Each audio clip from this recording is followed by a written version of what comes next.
What matters is what lasts. And even though so many things in life are fleeting, truth is not. What do you believe? And where are those beliefs taking you?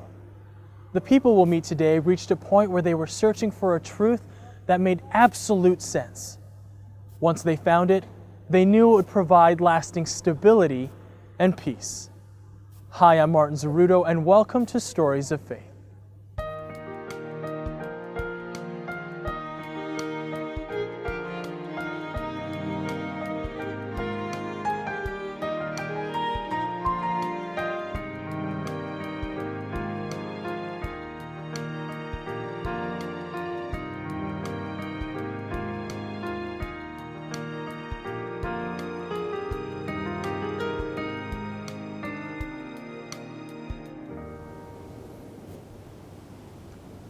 Some people search for the truth their whole lives, while others are content and don't look outside the world they know.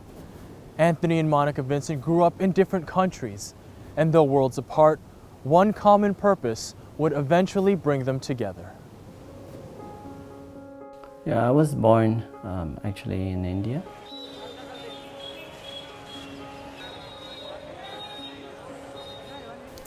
I'm a Malaysian. I was born in Malaysia in a small town called Taiping.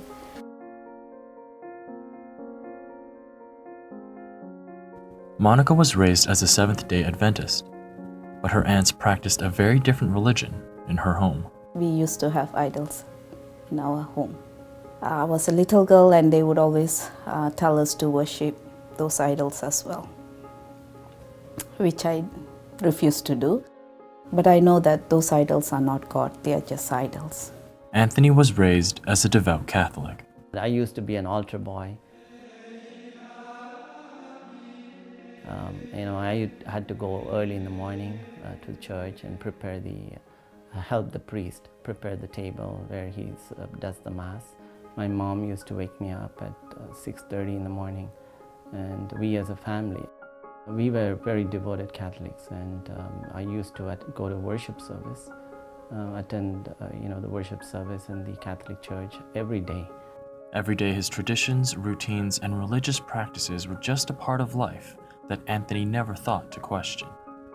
But Monica was still searching. I've always told God that I want Him to lead me in the right path. Even when I was 5 years old, I've always told Him that you tell me where I should go. You tell me how I should worship you, and you show me the path to the truth. I've always asked Him that, even when I was attending Seventh-day Adventist.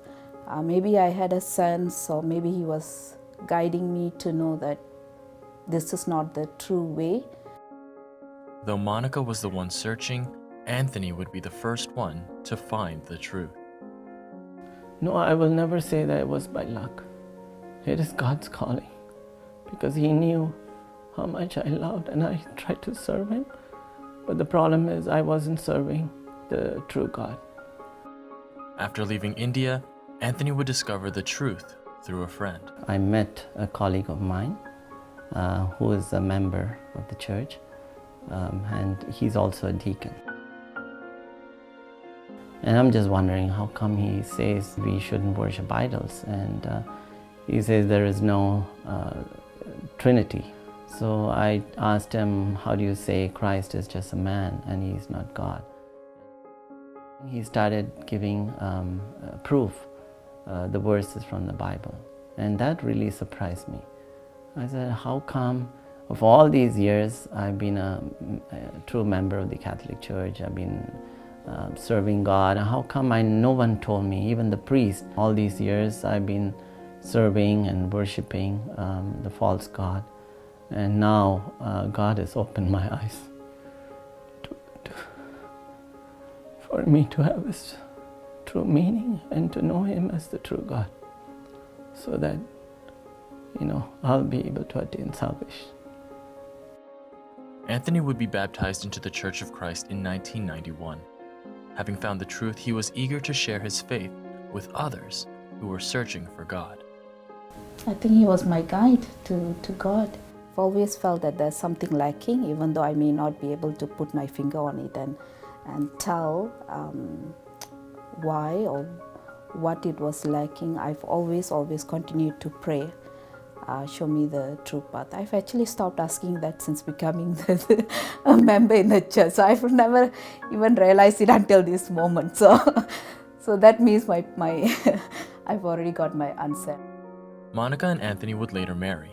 Since being called into the Church of Christ, the Vincents' lives have been truly blessed. I think that's how you should look at looking for your life partners. Put your faith in God. He always have told me that he wanted somebody who knows God, who wants to worship God. I think that was the first quality he was looking for, I think. We will love God. No matter what trials go through our life, no matter what happens, we will love God and we will always serve God. And that's one of the biggest things that they've taught me. Giving them a good foundation is very important. I think I and Anthony, we have done our best, and God has blessed us. We always seek God's blessing and knowledge, and I think that we have instilled in them that faith and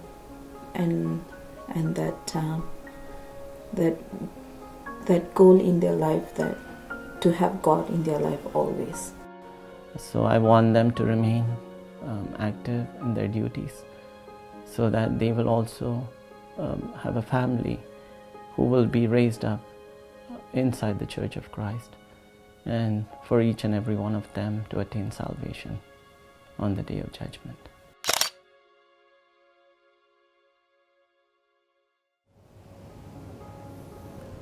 For Anthony and Monica Vincent, finding the truth meant finding God. Now, as parents, their goal is to instill in their children a firm faith and value for their foundation as members of the true Church of Christ.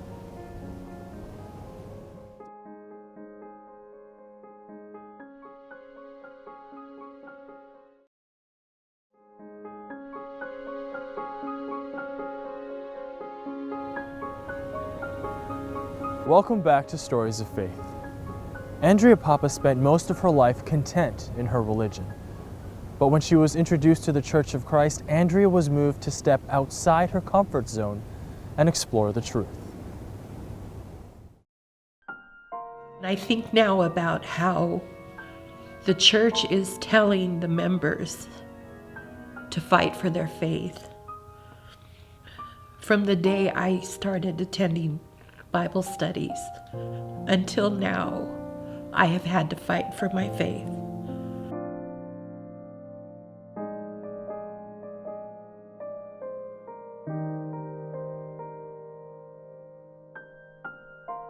A brother who was a member of the church, he worked for my parents.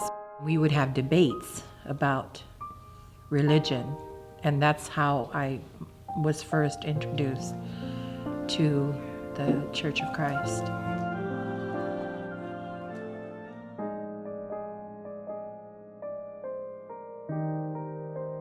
We were Jehovah's Witnesses. You're conditioned to believe that you are in the true religion.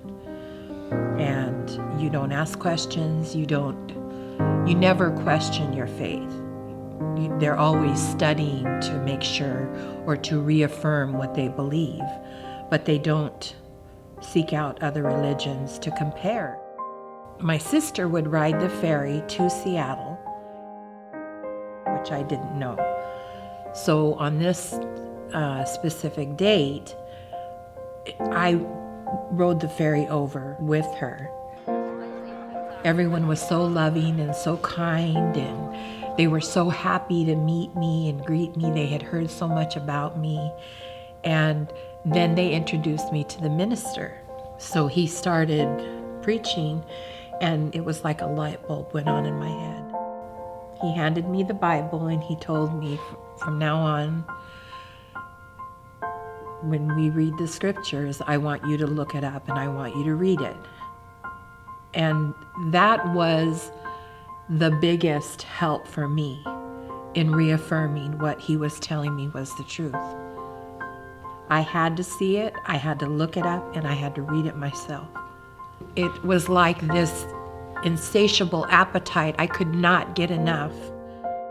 And when you realize that you have the truth, there's like a peace that comes over you, and you just can't describe how you feel when you know what someone is telling you is the absolute truth.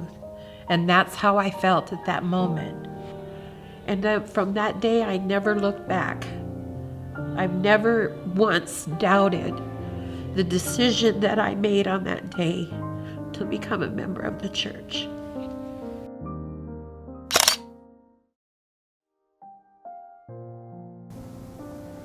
When Andrea was presented with the true teachings, she experienced a greater peace than she had ever known before.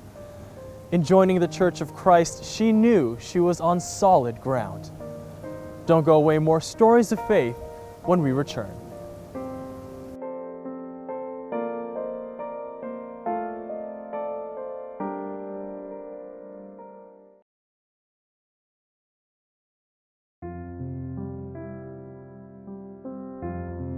I was always religious. I was born and raised in a very religious family. Even though I was a devout Baptist at the time, there was always something that was not quite right. Something was always missing, so I was looking for answers. My mother was working in downtown Salinas, and there were about 2 or 3 ladies that she worked with that were actually members of the church that had invited her. The other churches I attended, the tendency was, they would pick a topic, and the minister, he would give all sort of examples and life stories, and even though they would be fascinating, there was really nothing scriptural. It was all personal. And so with the Church of Christ, everything was always scriptural. She wanted to find out more about this church, and I didn't have any problem with it, and sometimes I would go and sometimes I wouldn't. I wasn't very religious, so I didn't really know who God was. It didn't play a very big role in my life. My wife joined the church in 1987 because that's the year I left to go to Germany. Actually, I was just grateful because, again, I had been religious all my life and I had always loved God, but this time I really felt that I was having the true baptism. We were in Germany, and my husband was away a lot due to his job, and we would make that trip, my son and I, and realized it was a sacrifice, but I knew that I was supposed to attend the worship service, and I made every effort to do that. It taught me a lot about not only my faith, but the faith of my mother. It was just most of the time my mother and myself. That's a long way, a 4-hour trip from Schwäbisch Hall, Germany to Frankfurt, Germany, one way, so you're talking at least, 10 hours out of your day.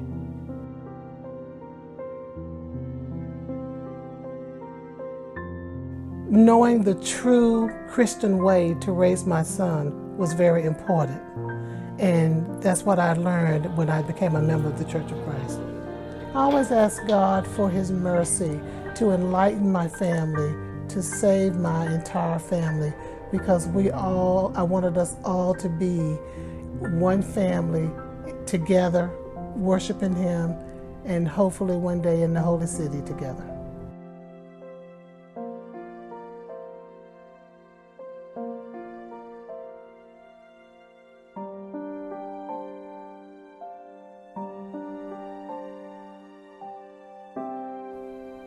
I remember I was 4th grade, I was 9 years old when it happened, and I had just come home from school. My dad and I are in the backyard, and then he gets a phone call from the U.S. Army saying that he has to go. Nobody would ever think that when you woke up that morning, when I woke up that morning, that may be the last time that I see my dad. Just 2 hours ago, Allied air forces began an attack on military targets in Iraq and Kuwait. Thomas Paine wrote many years ago. These are the times that try men's soul. When I was in Desert Storm, it wasn't a day that went by that I didn't think about my family and how they was doing, because I was in one place not being able to get back to them, not being able to call them. Every night before, we would go to sleep, we was always talking about what we was going to do when we would get back. It's a sentiment that my dad shared with us. If God blessed him enough to make it home, that he would do the right thing and become a member of the church. When your life passes before you on several occasions, you have a tendency to thank God that he have pulled you out of another scrape, and you have a tendency to say, well, you're going to do right, and that's best what I did. That spoke volumes to me, because the one thing that I never wanted to have happen in my life is to look back on Judgment Day and seeing only my mom or only me or only my mother and I being ushered into the kingdom of heaven, and my dad is being left behind because of a decision to not join the church. So when he made that declaration, it meant everything to me and my mom.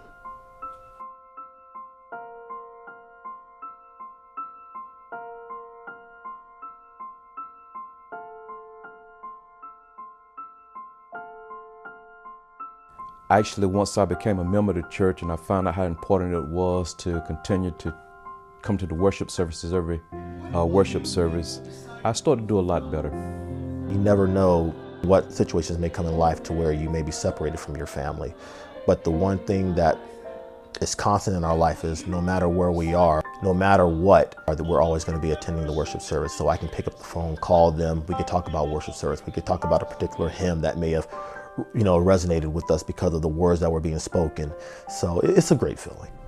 The family is very, very important, and having a strong, faithful family in the church is very, very powerful.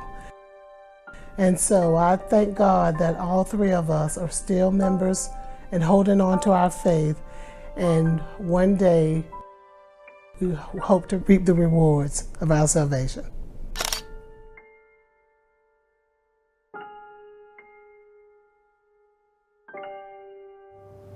The Harris family is thankful that Ted survived the dangers of war. They're even more thankful for the safety he has found in the truth. As a family, they know that the kind of peace they found in the true church will last forever. Although the people we met experienced different journeys and examined their beliefs in different ways, all of them were blessed to find the truth and the hope of salvation within the Church of Christ. I'm Martin Zeruto. Thanks for watching. We'll see you next time.